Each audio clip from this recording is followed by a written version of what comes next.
कलराज मिश्र जी, आज supreme court की ओर से ये जो महत्वपूर्ण फैसला आया है, सरकार के लिए बड़ा झटका।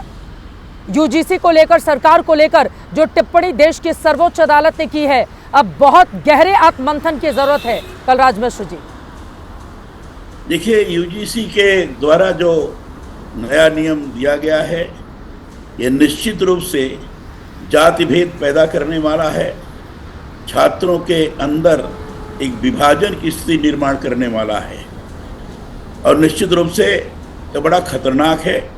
मैं इसको संविधान के विपरीत भी मानता हूँ, क्योंकि इसके कारण सामाजिक समता, सामाजिक समरसता विकृत होती है और बड़े खतरा की स्थिति निर्माण कर सकती है। इसलिए सुप्रीम कोर्ट ने यह आकलन किया, उनको लगा कि स्थिति बड़ी खतरनाक है, इसलिए उसको स्थगित किया है।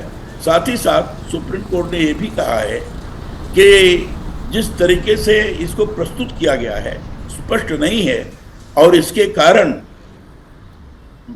ये इस कानून का दुरुपयोग की संभावना ज़्यादा है, इससे लोग प्रताड़ित ज़्यादा हो सकते हैं। और ये भी कहा है सुप्रीम कोर्ट ने, जो इक्विटी पोजीशन सेंटर है, जो शिकायत निवारण समिति है, इसके अंतर्गत जो लोग रखे जाएंगे उसमें समुचित तौर पर सभी वर्गों का प्रतिनिधित्व तो नहीं है। और इसमें आइडेंटिफाई किया है कि पिछड़ा, एससी एसटी, महिलाएं और विकलांग ये सुनिश्चित रूप से होंगे, जबकि 10 की कमेटी है, मिनिमम कोरम 4 का है। इसमें जब इनका नहीं होगा तो ये संदेह के घेरे में आ जाता है, इसके माध्यम से सवर्णों को और परेशान किया जा सकता है। सबसे बड़ी बात यह है कि विश्वविद्यालय और महाविद्यालयों के परिसर के अंदर छात्र होता है, कोई बिरादरी नहीं होती है। छात्र एकता की बात कही जाती है, ले बात ये जिस ढंग से चीज रखी गई है, इसके कारण छात्रों के अंदर विभाजन की एक स्थिति का निर्माण होगा जो बड़ा खतरनाक होगा। सुप्रीम कोर्ट ने इसी को रोका है।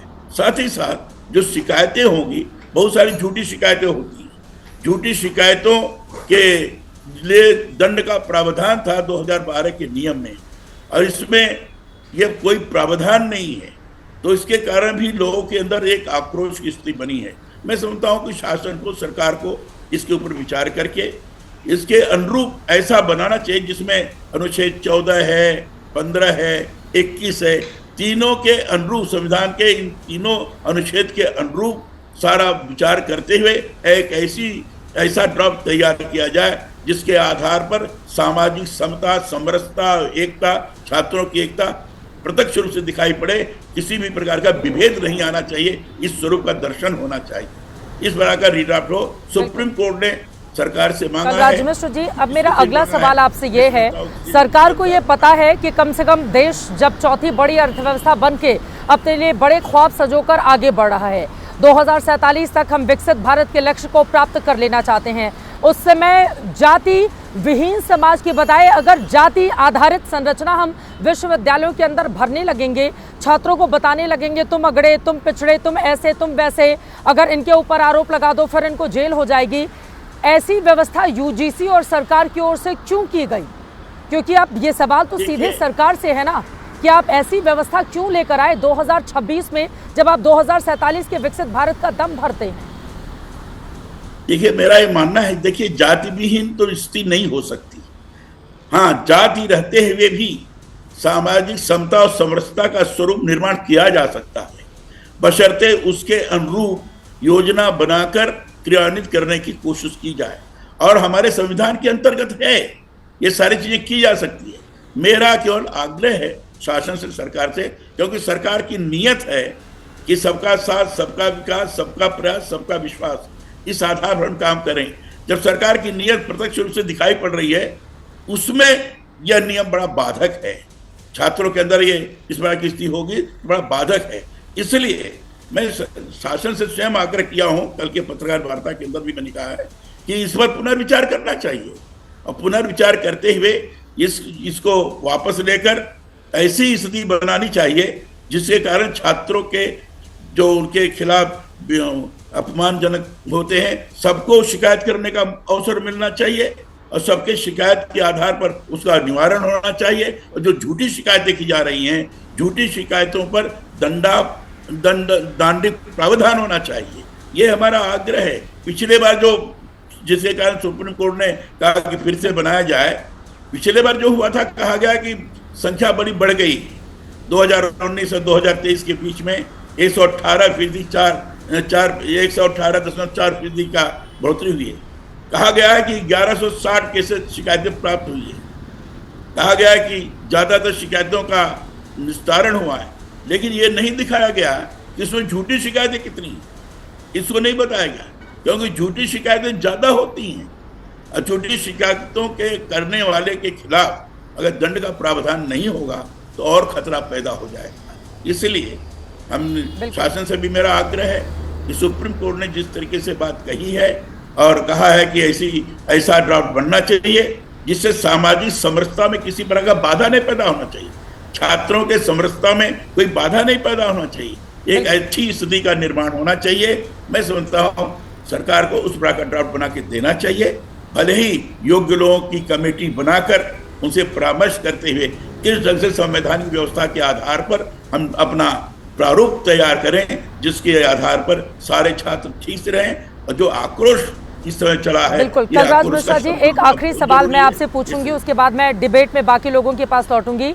मेरा ये सवाल है, देखिए यहाँ पर तो सवर्ण छात्रों ने अपनी लड़ाई लड़ी, सुप्रीम कोर्ट की ओर से ये फैसला आ गया, नोटिस भी जारी कर दिया गया है, लेकिन अब एक दूसरा पक्ष जिस आरक्षण की हम बात करते हैं, हमारे जो कमजोर दलित वर्ग के लोग हैं, अभी भी देश के अलग अलग हिस्सों में जाइए, अभी भी उनकी गरीबी हो, उनके शिक्षा का स्तर हो, उनका रहन सहन हो, वो दूर होता हुआ क्यों दिखाई नहीं देता है। सवाल बड़ा ये है, आरक्षण का सही लाभ उन जरूरतमंदों तक आखिर क्यों नहीं पहुंच रहा जो वास्तव में उसके हकदार हैं। इस पर भी जब देश की सर्वोच्च अदालत की ओर से कहा जाता है अनुसूचित जातियों में भी कई लोग अब आर्थिक रूप से समृद्ध हो चुके हैं, हमने अब तक जो जाति विहीन समाज की दिशा में प्रगति की है, क्या हम पीछे जा रहे हैं? तो ये जो समृद्ध लोग हैं अनुसूचित जाति के, ये स्वयं खुद आगे आकर क्यों नहीं अपील करते कि हमारे जो दलित गरीब हैं, जो पीछे हैं, जो सशक्त नहीं हैं, जो मजबूर आज भी दिखाई देते हैं, उनको मजबूत करें, उनके हाथों में ताकत भरें। ऐसा समाज कब बनेगा कलराज मिश्र जी? मेरा ये कहना है कि जो दलित हैं, वंचित हैं, जो बहुत गरीब हैं, ऐसे लोगों के ऊपर ध्यान देने की आवश्यकता है। जिन्होंने आरक्षण का लाभ उठाकर अपनी संपन्नता प्राप्त कर ली है, उसके बारे में विचार होना चाहिए, कोई हर्ज नहीं। विचार करके उनके लिए कैसी व्यवस्था करना और बाकी के दलित वंचित लोगों को किस तरीके से लाभान्वित करना, इसके लिए बार बार बैठ करके अनुसरण करते हुए इसके बारे में नई योजना बनानी चाहिए। इसमें किसी प्रकार का हर्ज नहीं है। सबको मूल धारा में ले आने की आवश्यकता है। अब मूल धारा में उसी समय हम ला सकते हैं जबकि सबके लिए प्राथमिक आवश्यकताओं की पूर्ति हो, उनकी संपन्नता क्रमशः आगे आती जाए, उस प्रकार की सारी चीजें उनको प्रदान की जाए, तो मूल धारा में आकर सामाजिक समरसता और समता के हिसाब से आगे बढ़ सकते हैं। उसको किया जा सकता है। यह सरकार की योजनाओं को क्रियान्वित करने पर ही हो सकता है। ये क्रमशः हो भी रहा है, वर्तमान सरकार के द्वारा किया जा रहा है, इसमें किसी प्रकार का संदेह नहीं है, लेकिन इसको प्रभावी तौर पर करने की आवश्यकता है। ऐसे सारी चीजों से बचने की जरूरत है जिसके कारण जाति भेद, भेदभाव और आपस का नफरत का स्वरूप निर्माण होता हो, इससे बचने की आवश्यकता है।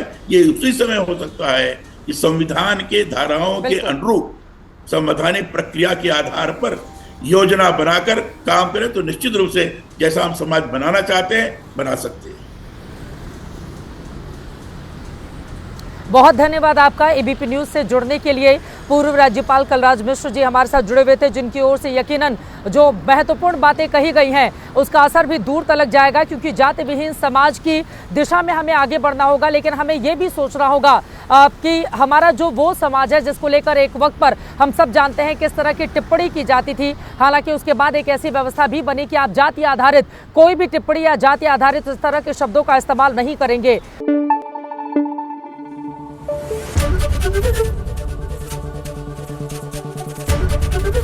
एबीपी न्यूज आपको रखे आगे।